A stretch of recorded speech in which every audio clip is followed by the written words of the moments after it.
ابن جوزی آدھے کہ امام محمد ابن حنبل دا بیٹا عبداللہ جڑا وہ روایت کرتا سال تو ابھی معقول فی علی امام معاویہ کہ میں اپنے باپ امام محمد ابن حنبل جیسے بندے نے پوچھیا 50,000 حدیث کا مجموعہ ایک کتاب سے لکھ گیا کہ علی اور معاویہ کے بارے تسی کی آندے یہاں کا جنا رولا پیا اسلام سے اینیاں جنگاں ہوئیاں تو گاں فرقے بن گئے یہ کئی گل ہے دس ادرکا امام محمد ابن حنبل نے دیر تک سر چکایا خاموش رہے کیونکہ سوکھا کام نہیں سنی ٹولے دے دماغاں وار دیتا ہوا بھی معاویہ بڑی شایا اس تو بعد نہیں آؤں حالانکہ ککھ نہیں اہل سنت نال دا تعلق انہیں دین دی بربادی کی رسول اللہ نے جو لے آندا سی وہ ستیہ ناس کر کے گیا۔ بسم اللہ الرحمن الرحیم۔ آپ نے مولانا اسحاق فیصل آبادی مرزا محمد علی کے استاد آپ نے اس کا ایک کلپ سنا ہے، اس میں انہوں نے شد و مس کے ساتھ ایک واقعے کو بیان کیا۔ حضرت امام محمد حنبل ان کے بیٹے نے سوال کیا تو انہوں نے کہا شان کیا، انہوں نے یہ کر دیا وہ کر دیا امیر معاویہ رضی اللہ تعالیٰ عنہ کے حوالے سے، اور ان پر شدید قسم کا تبرہ مولوی اسحاق نے اپنی طرف سے واقعہ بیان کرتے ہوئے کیا ہے۔ سوال یہ پیدا ہوتا ہے کہ حضرت امیر معاویہ رضی اللہ تعالیٰ عنہ کے فضائل کیا امام احمد بن حنبل نے بیان نہیں کیے؟ کیا امام احمد بن حنبل رحمۃ اللہ علیہ سیدنا امیر معاویہ کے خلاف تھے؟ یہ تو ابن جوزی رحمۃ اللہ علیہ کی کتاب کے حوالے سے بات کر رہے ہیں، اللہ بہتر جانتا ہے کیونکہ اس کے بارے میں بہت کلام ہے کہ امام احمد بن حنبل رحمۃ اللہ علیہ کا یہ جو واقعہ بیان کیا جا رہا ہے اس کی اصل کیا ہے۔ لیکن اس کے باوجود آپ کی جو بہت سارے اور کتابوں میں باقی باتیں ملتی ہیں کہ آپ نے سیدنا امیر معاویہ کے حق میں بات کی، اس سے ہم ہٹ کر بات کریں گے۔ آج اوریجنل ان کی کتابوں سے بات کریں گے۔ امام احمد بن حنبل رحمۃ اللہ علیہ کے متعلق اس ویڈیو کلپ میں اس نے ایک شدید قسم کا اضطراب لوگوں کے دلوں میں پیدا کیا کہ امام احمد بن حنبل رحمۃ اللہ علیہ معاذ اللہ حضرت امیر معاویہ کے خلاف تھے، ان کو برا سمجھتے تھے۔ اگر یہ بات ہے تو پھر میں آپ کے سامنے دو ان کی کتابیں ظاہر کروں گا ابھی۔ یہ ہے فضائل صحابہ، دارالکتب العلمیہ بیروت کی چھپی ہوئی، اس کے اندر فضائل صحابہ ہیں، اور فضائل صحابہ میں باب ہے فضائل معاویہ ابن ابی سفیان، معاویہ ابن ابی سفیان، یہ باب ہے۔ اب یہ اگر سیدنا امیر معاویہ رضی اللہ تعالیٰ عنہ کے خلاف تھے تو صحابہ میں لا کر انہوں نے ان کے فضائل کو بیان کیا ہے، نہ صرف باب بندہ ہے بلکہ حدیثیں لکھی ہیں۔ اللہم علم معاویہ الکتاب والحساب واقع العذاب، اس طرح ایک حدیث اللہم علم الکتاب والحساب واقع العذاب، یعنی تین حدیثوں کو یہاں بیان کیا ہے، 1750 نمبر، 1751 نمبر، 1752 نمبر، یہ حدیث فضائل امیر معاویہ رضی اللہ تعالیٰ عنہ پر حضرت امام احمد بن حنبل نے ذکر کی ہیں۔ یہ اگر اس کی سندوں کو آپ ضعیف بھی کہہ دیں گے، مان لیا آپ نے اس کی سندوں کو ضعیف ثابت کر دیا، فضائل میں ویسے ضعیف کا اعتبار ہے، کوئی مسئلہ نہیں، لیکن پھر بھی فضائل صحابہ میں امام احمد بن حنبل نے سیدنا امیر معاویہ کی فضیلت کو بیان کیا، صحابی مانا اور ان کی فضیلت کو بیان کیا۔ آپ جس واقعے کو بیان کر رہے ہیں اس کی سند کیا ہے؟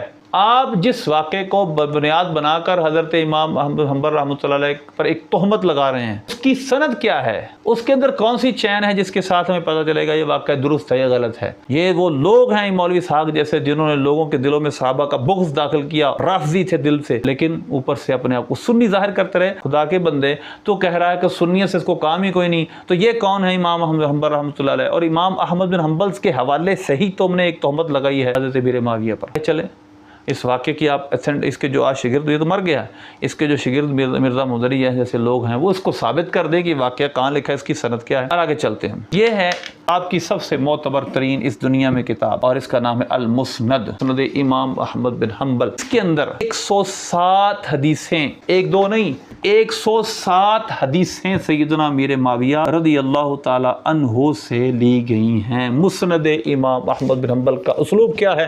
اگر آپ نے کسی استاد سے صحیح طور پہ پڑھا ہوتا، کو صحیح طور پہ گائیڈ کیا گیا تو یقیناً آپ یہ بکواس نہ کرتے۔ مسند امام احمد بن حنبل صحابہ کی مسند ہے، مطلب یہ ہر صحابی کی الگ الگ روایات بیان کی گئی ہیں۔ سیدنا امیر معاویہ کی 107 روایتیں ہیں، اس میں تقریباً 16,828 سے لے کر 16,939 تک تقریباً 111 حدیثیں۔ اگر حضرت امام احمد بن حنبل رحمۃ اللہ علیہ حضرت امیر معاویہ کو کچھ نہیں سمجھتے تھے، اس کو دین کا بیڑا غرق کرنے والا مانتے تھے، 111 حدیثیں تقریباً سیدنا امیر معاویہ سے انہوں نے اپنی کتاب میں کیوں درج کی؟ ان کو فضائل صحابہ میں ذکر کیا صحابی کے طور پر، یہاں ان کی مسند کو الگ ذکر کیا، کیونکہ مسند امام احمد بن حنبل کا اسلوب یہ ہے، اسلوب میں جانتے ہیں لوگ جو پڑھے لکھے لوگ ہیں، اس کا اسلوب یہ ہے کہ یہ صحابہ کی الگ الگ روایتوں پہ مشتمل ہے، پہلے سیدنا صدیق اکبر سے ہیں، پھر اس طرح اس کے موضوع نہیں ہوتے، بلکہ صحابی کی جو مرویات بھی ہوتی ہیں ان کو وہ ذکر کرتے ہیں. تو 111 حدیثیں امام احمد بن حنبل نے سیدنا امیر معاویہ سے لی ہیں. بتائیے کہ اس آپ کتاب کو کیا کہیں گے؟ اس میں سیدنا امام احمد بن حنبل 111 حدیثیں صحابی سمیتے ہوئے حضرت امیر معاویہ سے لے رہے ہیں. اس پر اور بات کریں کہ ایک حدیث ہے جو کہ صحیح بخاری موجود ہے, صحیح مسلم میں بھی بہت حدیثیں موجود ہیں, اور ایک بہت مشہور حدیث, چلو میں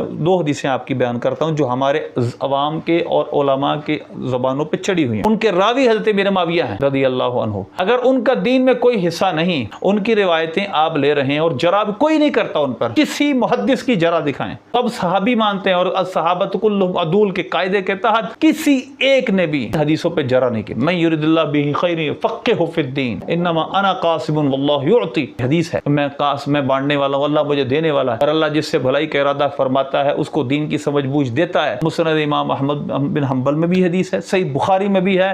اس کی راوی کون ہے؟ جس نے حضور سے سنا ہے وہ کون ہے؟ حضرت امیر معاویہ. اگر صحابہ کے متعلق جو آپ گفتگو کر رہے ہیں یہ کرنا روا ہوتا, ان کا دین میں کوئی حصہ نہیں, تو لوگ اس روایت پر کلام کرتے ہیں. ایسے صحابی کے ہم مرویات کیوں مانیں کہ جس نے معاذ اللہ یہ کیا کام کیا جو آپ کہہ رہے ہیں, اس نے دین کا بیڑا غرق کیا, تو ان سے روایتیں لے کر ہم دین کو ثابت کریں. دوسری حدیث, نبی پاک صلی اللہ علیہ وسلم کے صحابہ جمع تھے اور ذکر کر رہے تھے نبی پاک صلی اللہ علیہ وسلم کی آمد کا. اس آمد کے ذکر کے دوران ہی حضرت نبی پاک صلی اللہ علیہ وسلم تشریف لے آئے, اور آپ نے پوچھا کہ میرے صحابہ کیا کر رہے تھے؟ عرض کی یا رسول اللہ ہم یہ کہہ رہے تھے آپ کے ذریعے اللہ نے جو ہمیں نعمتیں دی ہیں اس کو یاد کر رہے تھے. نبی پاک صلی اللہ علیہ وسلم نے فرمایا کہ اسی لیے بیٹھے تھے؟ عرض کی یا رسول اللہ اسی لیے بیٹھے. فرمایا قسم لی آپ نے؟ فرمایا میں نے قسم اس وجہ سے نہیں لی کہ مجھے تم پر کوئی شک ہے, بلکہ جبریل علیہ السلام میرے پاس آئے ہیں, انہوں نے بتایا ہے اللہ تمہاری وجہ سے ان اللہ یباہی بکم الملائکہ, اللہ تمہاری وجہ سے فرشتوں پر مباحات یعنی فخر فرما رہا ہے. یہ حدیث صحیح مسلم میں بھی ہے, مسند امام احمد بن حنبل میں بھی ہے, اور بہت سارے اماموں نے اس کو بھی لکھا ہے. اور اس کے برکتی راوی کون ہیں جنہوں نے حضور سے یہ بات سنی ہے؟ حضرت امیر معاویہ. اور یہی حدیث سیدنا امیر معاویہ آگے بھی بیان کیا کرتے تھے. تو لہذا اگر سیدنا امیر معاویہ رضی اللہ عنہ کا دین میں کوئی حصہ نہیں, دین میں بگاڑ کیا, سنت اہل سنت سے کوئی تعلق نہیں, تو پھر 107 حدیثیں صحابی کے طور پر حضرت امام احمد بن حنبل کیوں لے رہے ہیں؟ اور فضائل صحابہ میں حضرت سیدنا امام احمد بن حنبل الگ سے باب کیوں باندھ رہے ہیں؟ اور البدایہ والنہایہ میں ایک پورا چیپٹر قائم کیا ہے امام ابن کثیر نے, جن میں حضرت امیر معاویہ کے فضائل ہیں. تیسری جلد میں جو میرے پاس دار ابن حزم کی ہے, تو خدا را خوش کے ناخن لے, نبی پاک صلی اللہ علیہ وسلم کی بہت ساری اہم معاملات پہ حدیثیں حضرت امیر معاویہ سے مروی ہیں. صحابوں نے اس کو قبول کیا ہے. جب سیدنا عبداللہ بن عباس رضی اللہ عنہما جیسی معتبر شخصیت فرماتی ہے, صحیح بخاری میں انہ قد صاحب رسول اللہ صلی اللہ علیہ وسلم, ان کے ذکر کو ہمیشہ خیر سے کرو, سرکار کے صحابی ہیں. اس حدیث میں ان کو فرمایا انہ فقیہ. بلکہ ایک اور بات, یہ میرے سامنے بدایہ والنہایہ ہے, اس کے اندر سیدنا امیر معاویہ رضی اللہ تعالیٰ عنہ کے فضائل پر 4 سے 5 صفحات ہیں, بلکہ 1 2 3 ورقے یعنی 6 صفحات سے بھی زائد انہوں نے سیدنا امیر معاویہ کے فضائل پہ لکھے ہیں. یہ کون ہیں؟ علامہ ابن کثیر, جو کہ محدث بھی خود, اور یہ ہیں علامہ ابن حجر اسقلانی رحمۃ اللہ علیہ, الاصابہ فی تمییز الصحابہ, صحابہ کے چیپٹر میں حضرت امیر معاویہ رضی اللہ عنہ کا ذکر کرتے ہیں اور ان کی باقاعدہ سوانح کو بیان کرتے ہیں, ان کے فضائل پر مروی حدیثیں بھی ذکر کی ہیں. تو کیا یہ سب سے سب یہ خاطب المحدثین شارح صحیح بخاری, اتنے بڑے محدثین کو نہیں پتہ چلا کہ ان کی کوئی فضیلت نہیں اہل سنت میں؟ انہوں نے بگاڑ پیدا کیا, البدایہ والنہایہ, اور بڑے بڑے محدثین ان کی بات کو ذکر کیا ہے.